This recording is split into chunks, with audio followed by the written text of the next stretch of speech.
Hello everyone, my name is Mishal Bhosle और मैं मिशाल भोसले स्वागत करता हूँ आप सभी का आपके अपने यूट्यूब चैनल मिशाल भोसले में।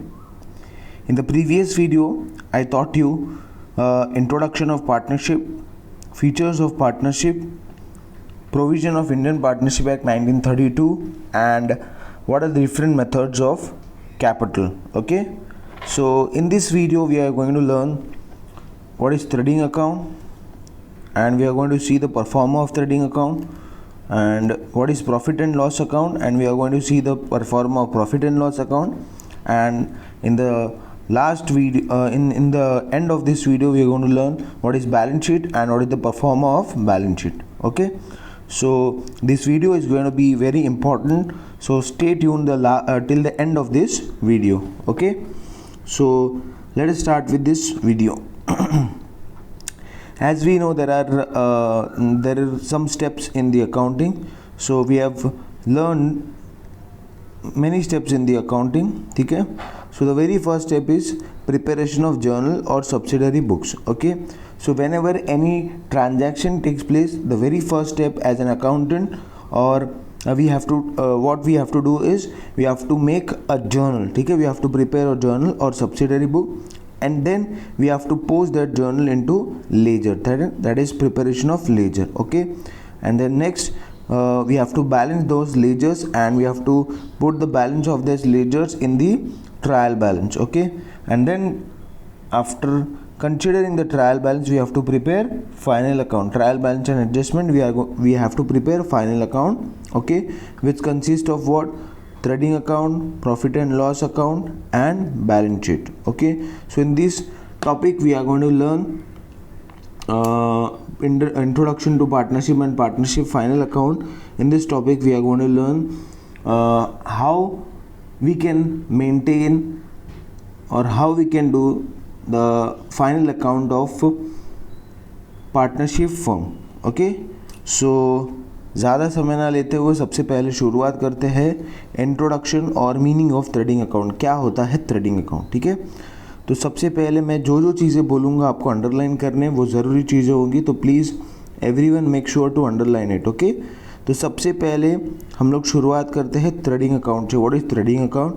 तो trading account is a nominal account. Now this is very important that trading account is a nominal account. अब we are solving a sum of final account, and whenever we are posting any entries in the trading account, then we have to apply the rule of nominal account. And what is the rule of nominal account?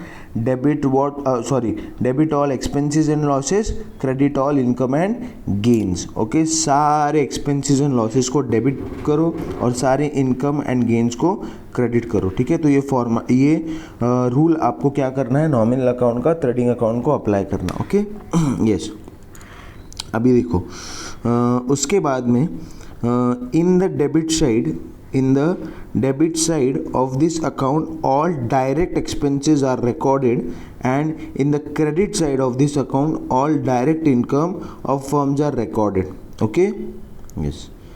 सारे debit side पर सारे direct expense record होते हैं और credit side पर सारे direct income record होते हैं. ठीक है,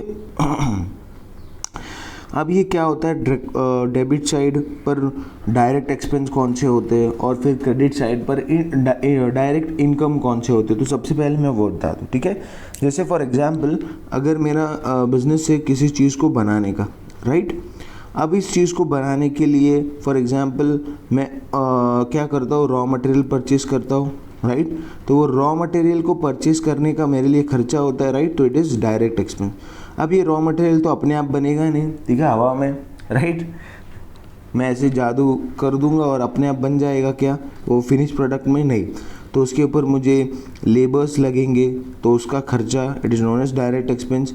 अब फॉर एग्जांपल कोई मशीन है, फॉर एग्जांपल मेरी फैक्ट्री का इंश्योरेंस है, तो फैक्ट्री का इंश्योरेंस का खर्चा. ओके, उसके बाद में फिर फॉर एग्जांपल मेरी फैक्ट्री की लाइटिंग का खर्चा, मतलब कि इलेक्ट्रिसिटी का खर्चा. ओके, उसके बाद ये गुड्स को फॉर एग्जांपल रॉ मटेरियल को मैं किसी और से लेकर आया, तो वो फैक्ट्री तक लेकर आने का खर्चा उसको बोलते हैं कैरेज इनवर्ड. ओके, तो ये सारी चीज़ें हैं. ओके, उसके बाद में फिर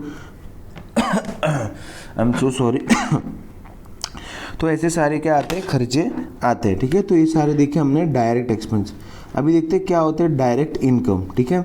direct income is nothing but, अब जब कभी भी क्या होता है, आप गुड्स बनाकर रेडी हो जाते हैं, जब आप गुड्स क्या करेंगे, सेल करेंगे। आप क्या करेंगे, जब गुड्स सेल करेंगे तो उसको बोलेंगे डायरेक्ट इनकम, ओके। तो ये आपको ट्रेडिंग अकाउंट के क्रेडिट साइड पर लिखना होता है। उसके बाद में फिर all outward movement of goods, आपके बिजनेस से जो कोई भी गुड्स बाहर की तरफ जाएंगे, जैसे in the form of goods withdrawn bye partner for personal use, जिसको हम लोग ड्राइंग बोलते हैं, ठीक है। तो ड्राइंग के अगर स्वरूप में आपके गुड्स जाते हैं बिजनेस से, तो वो लिखेंगे ट्रेडिंग अकाउंट के क्रेडिट साइड पर। अगर गुड्स आपके थेफ्ट में चोरी हो जाते हैं, ठीक है, थेफ्ट। उसके बाद में फिर गुड्स लॉस बाय फायर, अगर आग लग जाती है, ठीक है। गुड्स लॉस्ट इन एक्सीडेंट, ठीक है, एक्सीडेंट में गुड्स लॉस होता है। तो ये सारी चीज़ें आप लोग लिखेंगे ट्रेडिंग अकाउंट के क्रेडिट साइड पर, ओके। समझ में आ गया, पक्का? यस, ठीक है। अभी देखते हैं क्या होता है कैसे हम लोगों को फिर ट्रेडिंग अकाउंट को बैलेंस करने के बाद हम लोग क्या क्या चीज़ें लिखते हैं, ठीक है। If the trading account credit side, अब ये इंपॉर्टेंट है,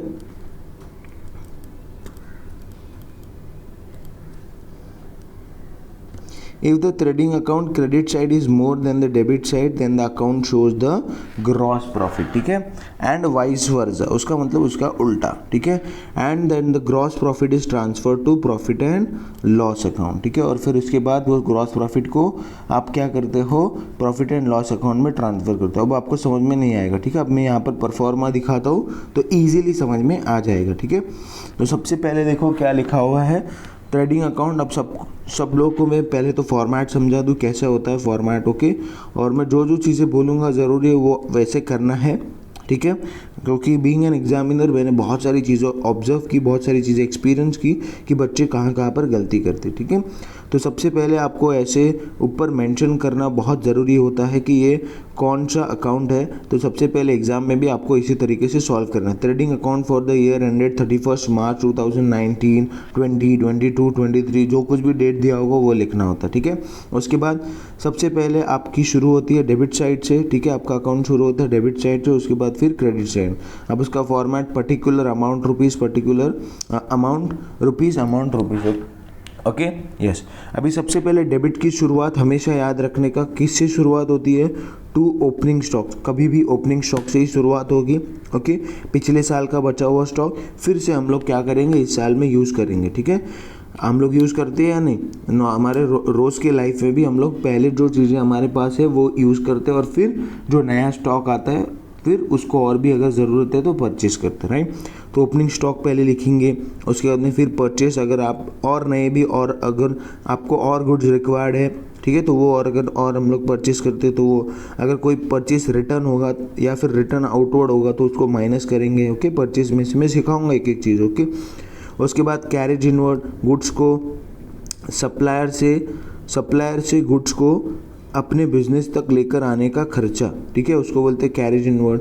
उसके बाद में फ्रेट, अब सप्लायर से गुड्स को बिजनेस तक लेकर आने का खर्चा, लेकिन कैसे, जहाज से, कैसे, जहाज से जब हम लोग गुड्स लेकर आते हैं, ठीक है, तो उसको बोलते हैं फ्रेट। उसके बाद में डॉक चार्जेस, अब जहाज से जब हम लोग जैसे एयरपोर्ट होता है वैसे ही जहाज का क्या होता है, डॉक होता है, तो वहाँ पर अगर लेकर आते हैं तो ये डॉक के चार्जेस, ठीक है, मतलब स्टेशन, ठीक है, डॉक के चार्जेस। उसके बाद में कस्टम ड्यूटी है, वेरियस टैक्सेस है। उसके बाद में wages, productive wages, manufacturing wages, wages and salary, import duty, coal, coke, gas, motive power, oil, water, grease, okay. तो ये सारी चीज़ें हमको लगती है ना मशीन चलाने में, कोयला लगता है, coke, gas, motive power, okay, oil, water, grease, okay. तो ये सारी चीज़ें। उसके बाद में next is the royalty on purchase और प्रोडक्शन, ठीक है। अब रॉयल्टी क्या होता है, शायद से मैंने पिछले वीडियो में समझाया था, लेकिन एक और बार मैं समझा देता हूँ कि क्या होता है रॉयल्टीज़, ओके। तो सबसे पहले देखेंगे क्या रॉयल्टीज़ क्या होता है, ठीक है। जैसे फॉर एग्जांपल मान लो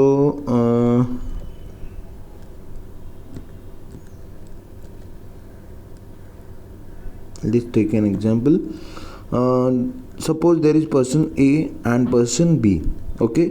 अब ये पर्सन ए ने कोई एक नया गुड्स इन्वेंट किया, ओके, लेकिन इसके पास क्या है, पैसे नहीं है उस गुड्स को बनाने के लिए, ठीक है, या फिर वो जो कोई भी रिसोर्सेज रिक्वायर्ड होते हैं उस गुड्स को बनाने के लिए वो सारे रिसोर्सेज नहीं है, जैसे फैक्ट्री, राइट, सारे लेबर्स एंड ऑल, ठीक है, कैपिटल रिक्वायर्ड होता है, तो ये सारी चीज़ें नहीं है। लेकिन ये बंदा है बी, इसके पास सारी चीज़ें बहुत ज़्यादा पड़ी हुई, सारे रिसोर्सेज अवेलेबल है।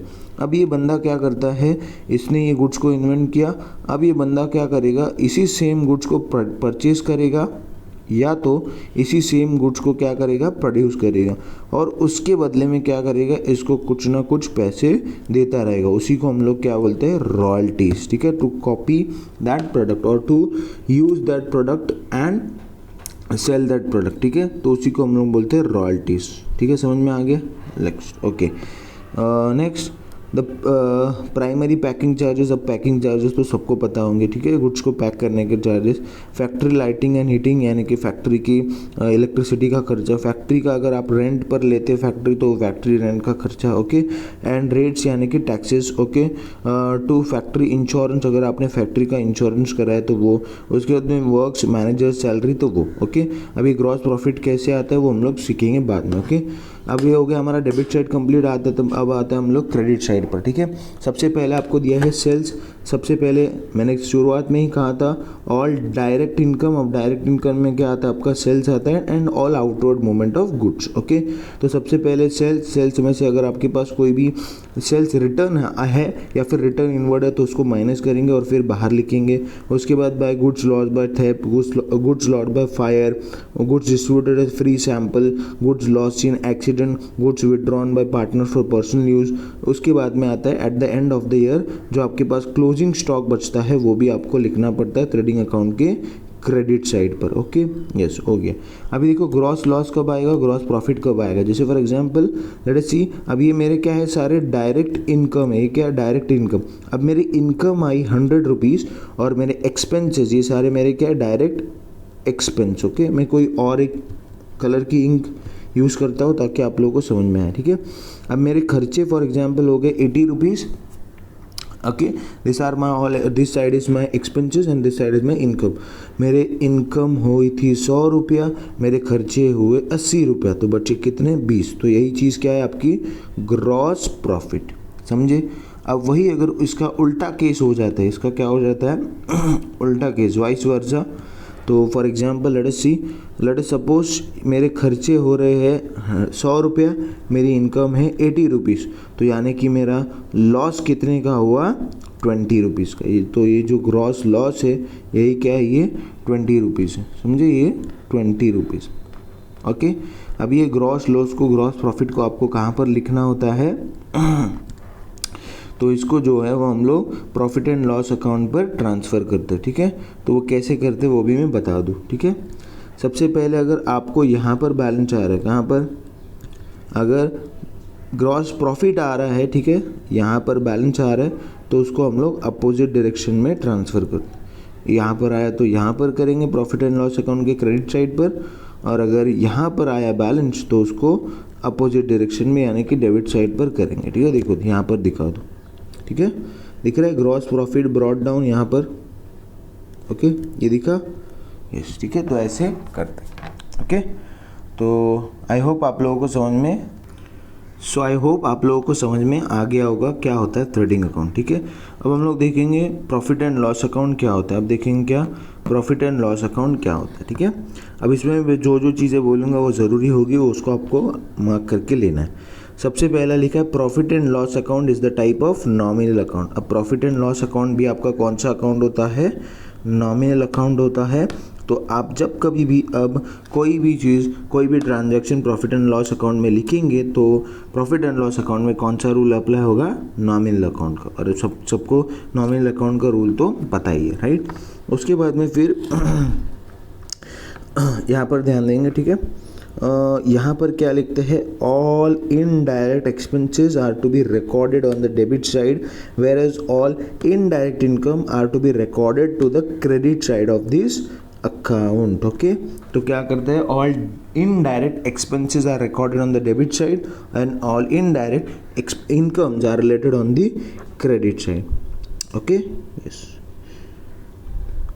The credit balance of this account shows a net profit and it should be transferred to the capital account credit side or added to the capital account. The debit balance of this account shows net loss which is to be transferred to the capital account or debited to the or deducted from the capital. ठीक है, अब ये चीज़ क्या होती है वो मैं बता देता हूँ आप लोगों को. ठीक है, वैसे ही सेम जैसे ट्रेडिंग अकाउंट पर हम लोग, ठीक है, यहाँ पर देखो ये फॉर्मेट पे आ जाते हैं. ठीक है, प्रॉफिट एंड लॉस अकाउंट का फॉर्मेट है. ठीक है, तो देखो शुरुआत करते हैं. सबसे पहले ऊपर भी आपको ऐसे ही लिखना ज़रूरी होता है. ठीक है, प्रॉफिट एंड लॉस अकाउंट, जिसका प्रॉफिट एंड लॉस अकाउंट है वो सारी चीज़ें लिखना होती है. ठीक है, प्रॉफिट एंड लॉस अकाउंट, ये ऊपर का जो लिखना है वो नहीं लिखना है. ठीक है, ये वाला पोर्शन नहीं, सिर्फ ये profit and loss account for the year ended 31 मार्च, जो कोई भी डेट दी होगी वो. ओके, तो सबसे पहले डेबिट साइड से शुरुआत करेंगे. सेम फॉर्मेट डेबिट, उसके बाद में फिर particular amount rupees particular amount rupees. Okay, ये है क्रेडिट साइड, ये है डेबिट साइड. ओके, तो चलो सबसे पहले डेबिट साइड की शुरुआत करते हैं. अभी देखो क्या बोल रहे थे, इनडायरेक्ट एक्सपेंस और इनडायरेक्ट इनकम. अब क्या होता है इनडायरेक्ट एक्सपेंस, इनडायरेक्ट इनकम. अब देखो मेरे फॉर एग्जांपल आपको बता दूं कि ये फॉर एग्जांपल गुड्स मेरे फैक्ट्री में बन के अब रेडी हो गए. ओके, अब ये मेरा लेबर है, वो थोड़ी बेचने का उसको काम करेगा, उसका काम क्या है, सिर्फ उस गुड्स को बनाना.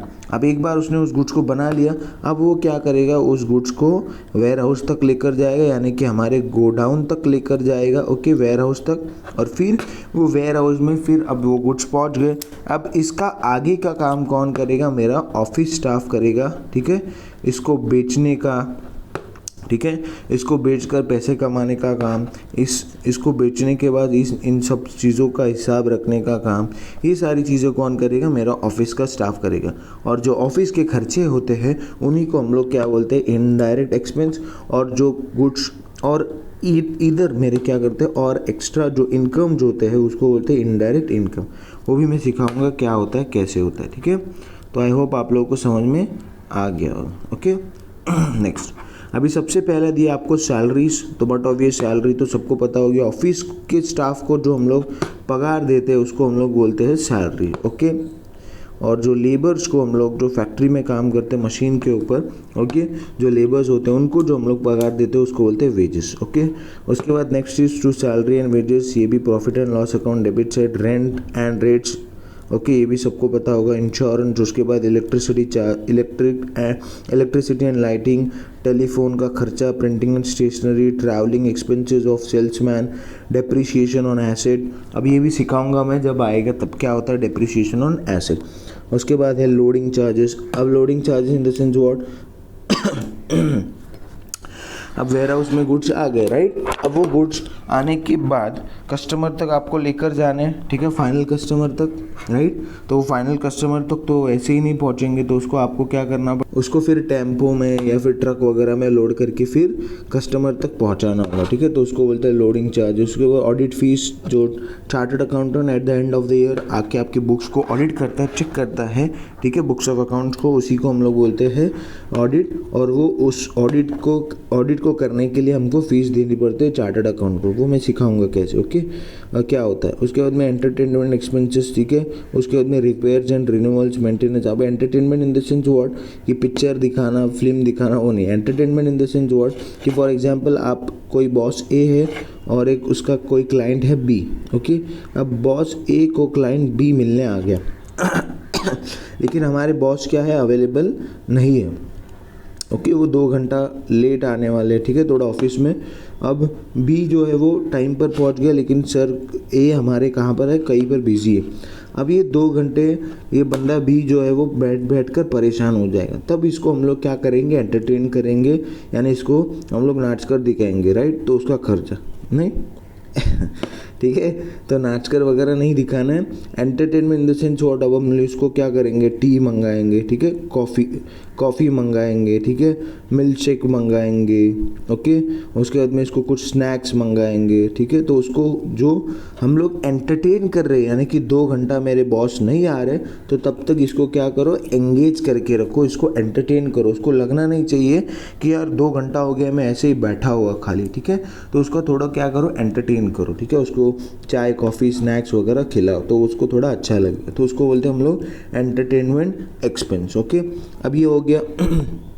उसके बाद नेक्स्ट क्या है, रिपेयर्स, रिन्यूअल्स, मेंटेनेंस। अब हम लोग कोई भी अगर रिपेयर करते हैं, ठीक है, पंखा ख़राब हो गया, ठीक है, मेरा पंखा ख़राब हो गया, ठीक है, उसके बाद में फिर ऑफिस में कोई भी रिपेयर होता है, ठीक है, प्लम्बिंग वगैरह का काम। ओके, उसके बाद में है इंटरेस्ट ऑन लोन, ठीक है, इंटरेस्ट ऑन लोन हम सभी को पता है। उसके बाद में फिर सन्ड्री मिसलेनियस एक्सपेंस, मतलब छोटे मोटे और भी हमारे खर्चे। उसके बाद में फिर है conveyance, conveyance in the sense what, और ये मेरा ऑफिस है ए, ठीक है, फॉर एग्जांपल ए है, ए बी है। अब ये मेरा ऑफिस है दादर में फॉर एग्जांपल, और मैं रहता हूँ बांद्रा में। अब बांद्रा से दादर तक जाने का खर्चा और दादर से मेरा ऑफिस से घर तक आने का खर्चा जो हम लोग ऑफिस स्टाफ को देता है, बिजनेस जो है वो ऑफिस स्टाफ को देता है पैसे, ये ट्रैवलिंग के, उसी को हम लोग क्या बोलते हैं, कन्वेंस बोलते हैं। ठीक है, समझ में आ गया? ओके, अब उसके बाद नेक्स्ट क्या है, loss by fire, theft, accident. तो ये हमारा लॉस हुआ तो but obvious profit and loss account debit side पर लिखेंगे। ओके, उसके बाद में next is warehouse rent, warehouse का वेयर हाउस मतलब कि गोदाम का खर्चा, ठीक है, रेंट। उसके बाद में पीएफ कंट्रीब्यूशन। अब जो ओनर्स होते हैं वो अपने ऑफिस स्टाफ के पीएफ में क्या करते हैं, कंट्रीब्यूट करते हैं, ये भी हमारे लिए एक्सपेंस हुआ। उसके बाद में to goods distributors free sample, ये एडवर्टीजमेंट हुए। ओके, कमीशन अलाउड और गिवन, ओके, डिस्काउंट अलाउड। उसके बाद में अलाउंसेस, उसके बाद में एडवर्टीजमेंट, कैरेज आउटवर्ड। ओके, अब कैरेज आउटवर्ड क्या होता है, शुरुआत में हमने देखा कैरेज इनवर्ड, यानी कि सप्लायर से हमारे बिजनेस तक या फिर फैक्ट्री तक लेकर आने का खर्चा, टेम्पो गुड्स, ठीक है, लेकर आने का खर्चा, उसका जो ट्रांसपोर्टेशन हमने पे किया उसको बोलते हैं कैरेज इनवर्ड। अब हमारे गुड्स बन के रेडी हो गए, अब हमारे वेयर हाउस से फाइनल कस्टमर तक लेकर जाने का खर्चा जो ट्रांसपोर्टेशन का होता है उसको हम लोग बोलते हैं कैरेज आउटवर्ड। Okay, yes. अब उसके बाद नेक्स्ट देखो क्या है, सेल्स चार्जेस, ठीक है, यानी कि कमीशन वगैरह आप लोग पे करते हैं सेल्स करने के लिए, तो वो सारे खर्चे। उसके बाद में बैड डेब्ट्स, आपके कस्टमर से कोई पैसे आने वाले तो पैसे नहीं आए, डूब गए, तो होते उसको बोलते हैं लॉस, तो बैड डेब्ट्स। एक्सपोर्ट ड्यूटी, ठीक है, taxes, general expenses, trade expenses, ठीक है, लीगल चार्जेस, प्रोफेशनल चार्जेस। उसके बाद में bank charges, solicitor fees, okay, secondary packing charges, okay, loss of sale on fix asset, net profit, ठीक है, अभी नेट प्रॉफिट कैसे आता है वो भी हम लोग बाद में देखेंगे। उसके बाद में आता है शुरुआत में ग्रॉस प्रॉफिट। अब ये डेबिट साइड कंप्लीट हो गया, अभी हम लोग आते हैं क्रेडिट साइड पर। शुरुआत में सबसे पहले ग्रॉस प्रॉफिट। अब ग्रॉस प्रॉफिट तो सबको पता ही होगा, राइट, क्या होता है ग्रॉस प्रॉफिट, जो हम लोगों को यहाँ पर ट्रेडिंग अकाउंट पर मिला था, उसी को हम लोगों ने क्या किया, प्रॉफिट एंड लॉस अकाउंट पर, मैंने कहा था क्रेडिट साइड पर आपको ट्रांसफ़र करना होता है। ठीक है, तो ये हमने कर दिया सबसे पहले। ठीक है, यस। उसके बाद में कमीशन रिसीव्ड। अब आपको भी तो कमीशन मिल सकता है, ठीक है, जैसे आप किसी को कमीशन पे कर सकते हैं वैसे ही आपको भी कमीशन रिसीव हो सकता है, तो वो इनकम आ गई। Okay, okay. उसके बाद है डिस्काउंट रिसीव्ड। अब आप जैसे किसी को डिस्काउंट दे सकते हैं वैसे आपको भी कोई डिस्काउंट दे सकता है। ठीक है, उसके बाद में फिर इंटरेस्ट रिसीव्ड, डिस्काउंट हो गया, इंटरेस्ट हो गया, ठीक है, ब्याज मिला। उसके बाद में डिविडेंड रिसीव। जब आप शेयर्स किसी कंपनी के खरीदते हैं तो उसके ऊपर जो आपको अर्निंग होती है, जो प्रॉफिट आता है, उसको हम लोग बोलते हैं डिविडेंड। तो आप किसी कंपनी के शेयर अगर खरीद रहे हैं तो उसके ऊपर जो डिविडेंड आ रहा है वो आपकी इनडायरेक्ट इनकम है। उसके बाद में आता है रेंट रिसीव्ड। अब आप जैसे किसी को रेंट पे कर रहे हो वैसे आपको भी कोई रेंट दे सकता है। जैसे मान लो मेरा कोई एक और ऑफिस की जगह है या फिर मेरी कोई एक और प्रॉपर्टी है तो वो मैंने भाड़े पे दे दी, तो उससे जो मेरा इनडायरेक्ट इनकम आ रहा है, मेरा डायरेक्ट नहीं है इनकम, क्योंकि मैं गुड्स को मेरा काम क्या है, गुड्स को बेचना, खरीदना। अब उससे जो इनकम आएगी उसको हम लोग बोलेंगे डायरेक्ट इनकम, और वो हम लोग कहाँ पर लिखते हैं, ट्रेडिंग अकाउंट के क्रेडिट साइड पर, जो हमने देखा सेल करने से, क्योंकि मेरा बिजनेस क्या है, ट्रेडिंग का, चीज़ों को बेचना, खरीदना। लेकिन मेरा ये बिजनेस है क्या, ठीक है, प्रॉपर्टी रेंट पर देना और उससे पैसा कमाना नहीं, तो ये मेरा इनडायरेक्ट इनकम है। ठीक है, और भी छोटे मोटे इनकम, समझे? यस। तो उसको कहाँ पर लिखते हैं, प्रॉफिट एंड लॉस अकाउंट के क्रेडिट साइड पर। उसके बाद next is what, sundry miscellaneous receipts, यानी कि छोटे मोटे। उसके बाद profit on sale of asset. अब आपने कोई एसेट बेच दिया, उसके ऊपर आपका प्रॉफिट हो गया तो लिखेंगे। ओके उसके बाद में यहाँ पर भी सेम केस होगा कि आपको नेट प्रॉफिट नेट लॉस कैसे मिलेगा। तो अगर जैसे कि हमने देखा, अगर मेरे इनकम 100 है, मेरे एक्सपेंस 80 है, तो बचे हुए 20 रुपये मेरे क्या हो गए, नेट प्रॉफिट हो गए। ओके, अब वैसे उसका अगर उल्टा केस लेते, उल्टा सिनेरियो, जैसे मेरे इनकम 80 है, एक्सपेंस 100 है, तो मेरा लॉस कितने का हो गया, 20 रुपये, ठीक है। तो वही सेम चीज़ है, ठीक है। अब उसके बाद देखो ये नेट प्रॉफिट को आपको क्या करना होता है, नेट प्रॉफिट को या तो आप लोग पार्टनर्स कैपिटल और करंट अकाउंट के क्रेडिट साइड पर लिख सकते हैं, या तो आप नेट प्रॉफिट क्या कर सकते हैं, डायरेक्ट बैलेंस शीट के लाइबिलिटी साइड पर कैपिटल में इसको ऐड कर सकते हैं, ठीक है। तो दो चीज़ें हो सकती है, ठीक है। नीचे देखो वही लिखा है, net profit transfer to partners capital और करंट अकाउंट, ठीक है। आप ट्रांसफ़र कर सकते हैं या तो फिर आप बैलेंस शीट की लाइबिलिटी साइड पर कैपिटल में इसको ऐड कर सकते हैं। तो आई होप आप लोगों को समझ में आ गया होगा क्या होता है कैपिटल अकाउंट। अभी हम लोग आते हैं बैलेंस शीट पर, ठीक है, कि क्या होता है बैलेंस शीट। अब हम लोगों ने देखा ट्रेडिंग अकाउंट, उसके बाद में उसका फॉर्मेट देखा, प्रॉफिट एंड लॉस अकाउंट का मीनिंग देखा, उसके बाद में फिर उसका फॉर्मेट देखा। अब हम लोग देखते हैं बैलेंस शीट क्या होता है और फिर उसका फॉर्मेट हम लोग समझेंगे, ठीक है। ओके, अभी हम लोग देखेंगे बैलेंस शीट क्या होता है, ठीक है। तो अभी हम लोगों ने देखा trading account is an account, profit and loss account is an account, but balance sheet is a statement. Balance sheet क्या होता है, एक स्टेटमेंट होता है, ठीक है। स्टेटमेंट कौन सा statement is nothing but it shows a financial position of a firm on a particular date. हमारी फाइनेंशियल हालत बताता है, ठीक है, कि हमारी क्या पोजीशन है, हमारे कितने एसेट्स है, कितने लाइबिलिटीज़ है, liabilities in the sense road हमारे ऊपर कितना कर्जा है, ठीक है, और उसके बदले में हमारे पास कितने एसेट्स है, हमारे पास कितनी बिल्डिंग है, कितनी मशीनरी है, कितने व्हीकल्स है, कितनी और मेरी प्रॉपर्टीज़ है, ठीक है, मेरे पास कितना कैश है, मेरे अकाउंट में कितना कैश है, ये सारी चीज़ों के बारे में बता दूँ, ठीक है। मैं सारी चीज़ें सिखाऊंगा, आप लोग टेंशन मत लेना, ठीक है। अब एक और ज़रूरी चीज़, all liabilities are recorded to the left hand side whereas all assets are recorded on to the right hand side। अब एक और ज़रूरी चीज़ मैं बता दूं, मैंने एज एन एग्जामिनर उसको ऑब्ज़र्व किया था कि बच्चे क्या करते हैं बेचारे, ये अंदर का जो पूरा कंटेंट है वो सही लिखते हैं, ये भी सब कुछ सही लिखते हैं, बट बच्चे कहाँ पर गलती कर देते हैं, यहाँ पर बच्चे क्या करते हैं, यहाँ पर लाइबिलिटीज़ लिखेंगे और यहाँ पर एसेट लिखेंगे। अब बहुत सारे बच्चे क्या हो जाते हैं बेचारे, कंफ्यूज हो जाते हैं, ठीक है। तो वो आपको कंफ्यूजन में अभी दूर करा देता हूँ, कैसे आपको कंफ्यूज नहीं होना है, ठीक है। अभी सबसे पहले आप क्या करो, आपका लेफ़्ट हैंड लो, ठीक है, और ऐसे आपके अंगूठे को और उसके जो बाजू में उंगली है उसको ऐसे एल शेप में करो, ठीक है। कैसे, ऐसे एल शेप में, ओके। तो आपको L for your left hand and L for your liabilities and L for left hand side. तो इससे आप भूलेंगे नहीं कि एल फॉर आप ऐसे उंगली करेंगे तो आपको एल आ जाएगा, तो L for left hand, L for liability side and L for left hand side of balance sheet, ठीक है। तो एल एल एल याद रखना है, L for left hand, L for liabilities and L for left hand side of balance sheet. तो आपको liability कहाँ पर लिखना है, लेफ्ट हैंड साइड पर लिखना है, और राइट हैंड साइड पर आपको क्या लिखना है, एसेट्स लिखना है, ठीक है। तो आई होप आप लोग को ये समझ में आ गया होगा। उसके बाद अभी देखते हैं, सबसे पहले आपको लाइबिलिटीज़ में क्या क्या दिया होता है एंड उसके बाद में फिर आपको एसेट साइड में क्या क्या दिया होता है, ठीक है। तो आई होप आपको ये सारी चीज़ें समझ में आ गई होगी, ओके। अभी देखते हैं सबसे पहले, अब ये भी आपको लिखना ज़रूरी है, ठीक है। बैलेंस शीट एज ऑन, कौन सी डेट पर आप बैलेंस शीट प्रिपेयर कर रहे हैं, ठीक है। Balance sheet as on date 31 March 2019, 20, 22, 23, जो कोई भी डेट होगा वो, ओके। तो सबसे पहले हम लोग लाइबिलिटी साइड से शुरुआत करते हैं, लेफ्ट हैंड साइड से, ओके। क्या होता है लाइबिलिटीज़, सबसे पहले आपको यही फॉर्मेट फॉलो करना है। सबसे पहले कैपिटल लिखना है, कैपिटल अकाउंट। आपको अगर कैपिटल बैलेंस दिया गया पार्टनर्स का तो वो लिखना है capital account, A B C D, जो कोई भी जितने पार्टनर्स होंगे वो। अगर उसके बाद आपको अगर करंट अकाउंट का बैलेंस दिया है तो वो लिखना है, ठीक है, current account credit side balance, okay. उसके बाद जनरल रिजर्व, छोटे मोटे आपने अगर कोई रिजर्व मेंटेन करे है, ठीक है, लाइबिलिटी के तौर पर, तो उसको भी रखना है। उसके बाद में फिर प्रॉफिट एंड लॉस अकाउंट, यानी कि आपका अगर लॉस आ जाए तो वो लिखना है। उसके बाद में लोन ऑन मॉर्गेज, आपने कोई ज़मीन कोई प्रॉपर्टी गिरवी रख कर आपने लोन लिया है तो वो, ठीक है। बैंक लोन, आपने बैंक से कोई कर्जा लिया।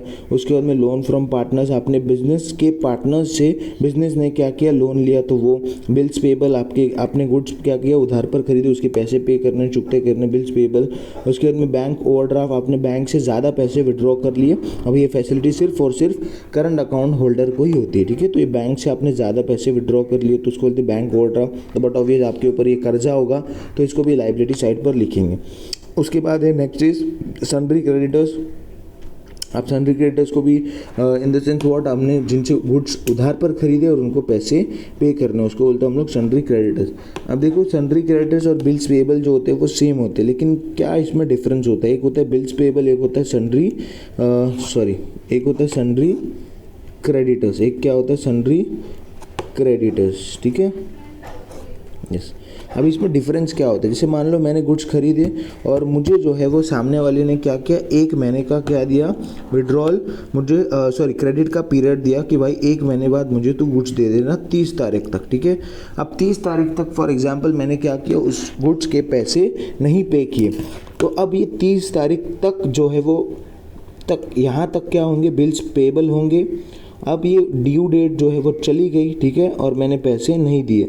अब इसके बाद ये क्या बन जाएंगे, सन्ड्री क्रेडिटर्स, ठीक है। तो यही डिफरेंस होता है, ठीक है। 30 तारीख तक भी मैंने पैसे नहीं पे किए, अब इसके बाद मेरे क्या बन जाएंगे, सन्ड्री क्रेडिटर्स। और उसी तरीके से बिल्स रिसीवेबल और सन्ड्री डेटर्स का भी उसी तरीके से सेम होता है, ठीक है। जब तक ड्यू डेट है तब तक बिल्स रिसीवेबल होंगे, और जब तक ड्यू डेट खत्म हो जाएगी तो वो बिल सन्ड्री डेटर्स में ऐड हो जाएंगे, ठीक है। यस,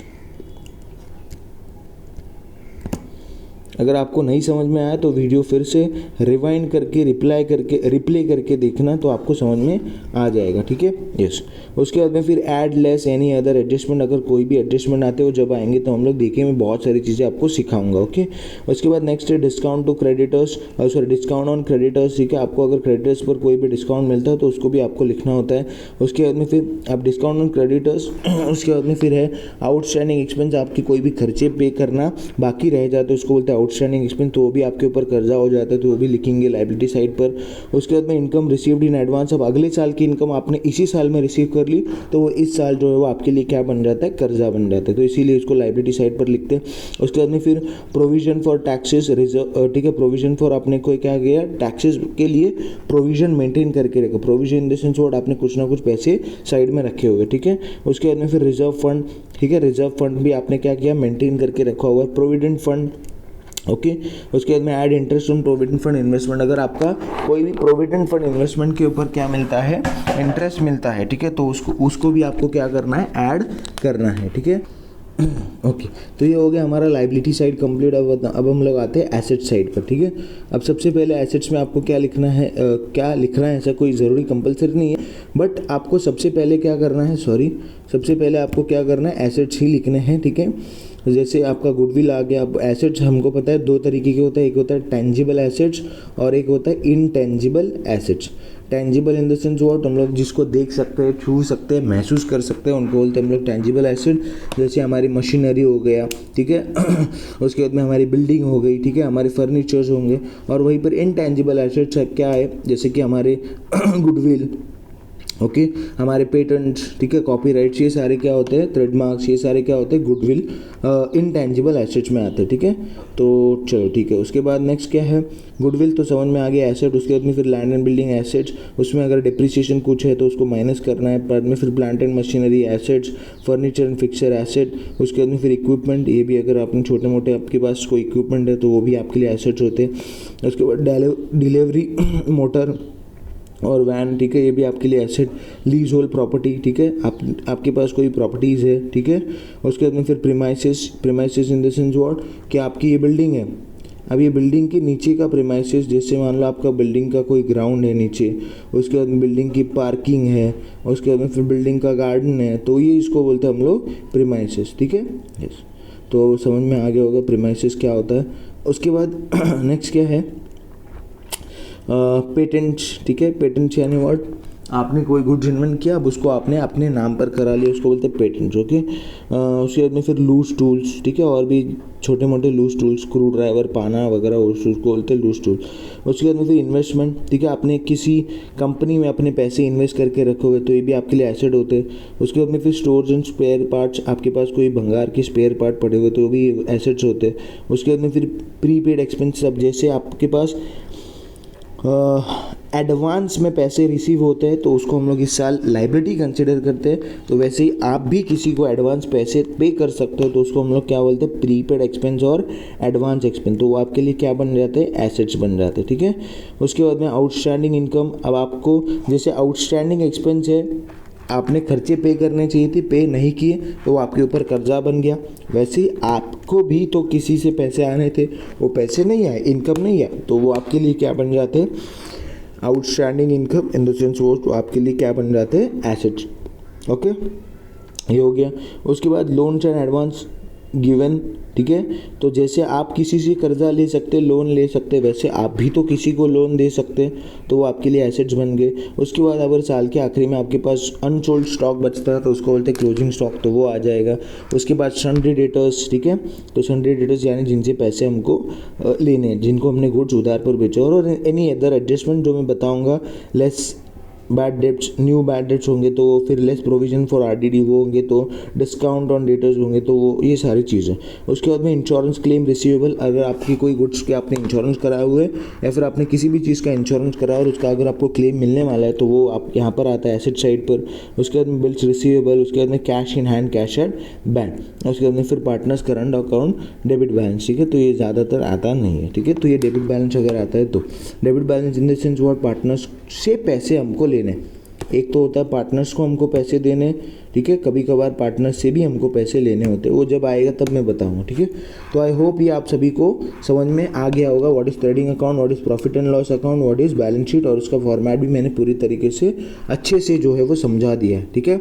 तो अगर आपको वीडियो यूज़फुल रहा होगा तो प्लीज़ लाइक ज़रूर कीजिएगा, और अगर हो सके तो मेरे चैनल को आप अपने दोस्तों के साथ शेयर ज़रूर कीजिएगा ताकि उनको भी हेल्प मिले। ओके, और अगर आप आगे भी इसी तरीके के वीडियोस चाहते हैं तो मेरे चैनल को सब्सक्राइब करके बेल आइकॉन को प्रेस करना भूलिएगा नहीं, ठीक है। Thank you so much.